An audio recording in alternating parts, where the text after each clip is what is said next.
Hello everyone, welcome back to another episode of Conversations with Yoders Farm. My name is Eldon, and Lowell is here with me again today. Welcome, Lowell. Hey, thanks, Eldon. Everyone is really in for a treat today. Are they? I guess so. I was just happy because I made it through the intro on the first take, so... Well, we are 2 weeks into our strawberry season, so I think this podcast is mostly just kind of a review of how things have gone, where we're at, what we're looking at, thinking about. So, okay, sounds exciting. Go for it. Like I say, it's a treat, right? I guess, yeah. So we should have looked this up, but I can't remember exactly how long it's been since we recorded a podcast. So I think it's been from whence do we need to almost commence? 3 weeks. I'll double check. You talk a little bit. That's kind of what I was thinking. Yeah. So the interesting thing we had. Well, I think we talked frost protection some. 25th of April was the last week. Yeah, okay. So we pulled our covers out of the field, convinced that we were done with frost. Yep. And May was coming, warmer temperatures, everything. There was some warm temperatures in there. Yeah. But then we had a Mother's Day weekend freeze, actually. Yeah. Heavy frost freeze event. And so that was quite unusual and interesting. Yeah. So that was after actually we had been picking for about a week, I guess, at that point. Yep, and the Monday before. Yeah. So the first night we did not cover. We had some high winds and rain kind of moving out late night. Or it had been Friday night. It would have been like 11... Saturday morning. Well, it rained heavy at 10:30, 11 o'clock. Yeah. Anyway, it makes it hard to, I do that a lot on this podcast. Anyway, I was just saying. At least you're not saying, Anyway, so it makes it, you can't pull covers in rain. Yeah. So it would have been tricky for us to deploy row covers, maybe not impossible. So we just kind of went to bed and hoped everything we were hoping work to out. be open the following day. So covers would all had to come back off. Yeah. The forecast was the winds were supposed to stay up that night, which helps the temperatures from getting quite as cold, and it also aids in keeping frost at bay. It doesn't allow it to form and freeze. Anyway, but so we got, I think it was 31 and a half or so at my place that night, which is too cold. You're 50 feet below the nearest strawberries. Pretty much so, down in the hollow. So we did lose some blooms, no question about it. At that point, we have set most of the blooms that we're going to pick. So our primary concern was actually the green fruit, which green fruit is can withstand a colder temperature than the bloom can. Yeah. So, 29, you should probably get pretty nervous. 28 could start hurting green fruit, especially small green fruit. Yeah. So, you could see on Saturday, even as we were getting ready to pull covers, you could see places where we had a little bit of damage. But overall, it was... I don't know if I'd say it was totally insignificant, but in the grand scheme of things, there wasn't much to do about it at that point. So then, we did pull covers for Saturday night, which was forecast to actually drop below freezing for a while, and I was worried it would be cold enough we could lose fruit. Well, we were especially worried because the night before wasn't supposed to be as cold as it got. That's true, and it was a couple of degrees colder, so we thought, well, what if it gets that much colder tonight? Yeah. So we were blessed by a large crew of people, friends, and family, a bunch of folks from church, and people some from other church, friends. and came and helped us. Oh, goodness, we had probably 25 people out in the field. Probably Saturday afternoon, pulled the covers, all 5 acres, in pretty short order. Yeah. So that was a real blessing. Really glad we had the covers on. It got to about 30 Friday night, and it would have been cold enough to do damage. Don't know. Well, fortunately, we don't have to know exactly how much. Yeah. But so then it was warming up Sunday, so we quickly got covers back off. You don't want to get too hot under there either. That can have negative effects. So cook them instead of freezing them. We were actually closed that Monday following we'll talk about ripening in a little bit, but we had to get the rest of our frost stuff out of the field, the holding bags and so forth. Anyway, so it's been an interesting couple of weeks, kind of a roller coaster of temperatures. And then, this last few days we were up in the 80s, and hard to believe we were below freezing a week ago. Yeah, very odd couple of weeks, seems like, for strawberry season. Yeah, so we've, with the cooler temperatures, especially early in the season, we have been closing early. That's due to a couple factors. Yeah. One is the fruit has been kind of slow in ripening at times. Nighttime temperatures, when you're dropping down the 40s, it's just the berries just don't turn like they do. Sure. If the nighttime temperatures are 50s and 60s. Mm-hmm. So let's see, we opened the first day on a Monday. First on a Monday, yep. And then it rained, right? On Tuesday. Did it rain? Yeah, I think that was that showery day. I don't even remember. Yeah, so basically it was a day to ripen. And then we opened back up, and then we closed early. Well, I think then we suddenly realized, oh, okay. Well, number one, the crowds have just been crazy. Yeah. And we were starting to realize that after we thought, well, first day, maybe just everyone decided to come first day. Yeah. But that trend has continued. Every day it's just been extremely busy. Yeah. So we have really radically shortened our hours.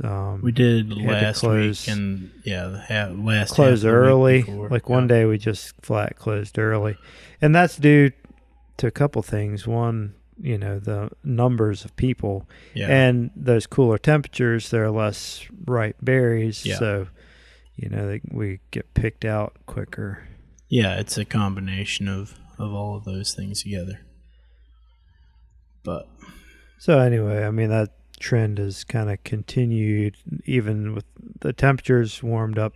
We were closed Friday, yeah, which we're never closed on Fridays. No, and it was a nice day. It was a beautiful day, and I just felt really weird to be closed. But in hindsight, that was the right thing to do, because when we opened up Saturday, I mean, goodness, we were just swamped with people right out of the gate. Usually it kind of ramps up slowly when we open at 8, and there's the peaks are from the peak crowds from 10 to 12, say. But I'd say this time the peak crowd was about 8:30. Yeah, exactly. And of course we closed at noon, so people are trying to beat that too. So I don't know. Anyway, we got picked well and hard yesterday. We were just out there this evening though, and there's a bunch of red ones out there and again. We've had warm temperatures now, so I think that ripening process is happening quicker, so that's helpful. Yep. And now we're looking at a forecast that doesn't look so good for the next... I should look at it again and most see if of the week. It looks very showery and rainy, so having that in kind of the heart of your strawberry season is not what... Yeah, we have 3 100% chance rain days and a 99% chance day after that. So sounds horrible. Yeah, you've been griping and moaning about it for the last... I have not. Not that bad. 24 hours. No, it's just a concern when, your berries are sitting there. They need to be picked, and rain literally can make the difference between a season where you have a good season and a bad season. Yeah, so there's, some things you can do things about, like frost you can cover and so forth. There's just not a lot to do about rain. So yeah. We'll just hope for a busted forecast. I guess. If we could even get a break or two in between there to get the field picked, it would be very helpful. That is one good thing, at least where our field has been picked well up until this point. Sure. So that's somewhat helpful. The temperatures are cool, which I think that's pretty helpful too. When you have, I think one of the nights is down in the upper 40s, Could be. There's something about the berries, they don't take Wednesday, low 46. Yeah, so they don't take up the water as badly when I don't know, it does something. It's never good for a berry to sit in a puddle of water, but yeah, cooler weather is I think there's definitely something better actually scientific about cooler temperatures. Sure. Make them less absorbent. Yeah. And so they don't. Yeah. Anyway, we will see. I guess. Hopefully, at least by the weekend, things will clear out, and we'll have a busy weekend and pick everything up. Yeah, it's Memorial Day weekend, which is always historically a very, very busy weekend. So I guess our job towards the end of the week is to manage expectations and try to keep things manageable. Yeah, keep the crowds manageable and safe and all those good things. Yeah, it's just been, man, this has just been such a weird year. Yeah. Go from worrying about getting people here to pick, like, will anyone even want to come pick, to, like, there's so many people, it's ridiculous. Yeah. And you've said before, I think, maybe not on the podcast, but this is something that's happening to strawberry farmers all over the place. Yeah, definitely. It's just people at home at cooped least up and want something to do, and their kids are out of school, and it's a good time to go pick strawberries. Yeah, and we had just a little bit of a warning about that might be this way, so we didn't get caught completely flat-footed almost a time or two, but we were somewhat prepared. The how we're doing things at the stand, selling by volume, that's going well, and we're able to move people through the lines very quickly, and I think it's mostly a positive I agree. thing. It gets a little challenging if you're picked hard. We're pre-selling our buckets before they go to the field, and so the people have to find enough berries to make them happy when they go out there. And whereas last year or years when we'd sell by the pound, if they'd come out with a couple of pounds of berries, that's fine, but it's not a full 5-pound bucket, which they paid for this year. And you're dealing with people of varying skill levels as far as picking prowess and experience. Yeah. A good picker could go out pretty much any time and find. Yeah, I mean, towards the end of the day, we were look through the leaves and stuff, but not everyone. And it's probably, especially at a year like this, you might have people who wouldn't normally be picking strawberries out picking strawberries. Sure, so hopefully they will enjoy the experience and want to come back next year. There you go. Or come back in the fall for the corn maze. Let's see. We've been planting beans. Anything else going on around the farm? Soybeans in our fields. Just kind of farming. Yeah. You have almost all my sweet corn planted. The first stuff did very poorly. Okay. So cold and wet. I guess. And had trouble seed rotting in the ground and not germinating well. The later stuff looks a little better. Okay. So we'll see. The tomatoes are cranking. Lots of demand for tomatoes too. Yeah. Especially the one greenhouse is doing exceptionally well. The spring house cranking out lots of big, beautiful tomatoes, so that's good. Markets are strong for those, and the late freeze. I know some people's tomatoes got zapped, so I don't know if that'll have any ripples down the road or not. Like field tomatoes. Yeah, possibly, or even garden tomatoes. If someone's tomatoes got zapped, well, they'll probably be in July when maybe they would have had tomatoes. They might not have tomatoes, and they might be looking for tomatoes. So, your bees, you've been messing with them some lately. Yeah, I think they're doing okay. You had some swarms, I guess. Yeah, I did. Split some hives and stuff. Seems to be the nature of bees. They like to swarm. Yeah. So I know some people have talked about the late frost being hard on some of the blooming things and maybe hurting the normal spring honey flow. I don't know enough to... I saw like the blackberries blooming right now, and Some of the bushes you can definitely see got zapped Okay. pretty good. Huh.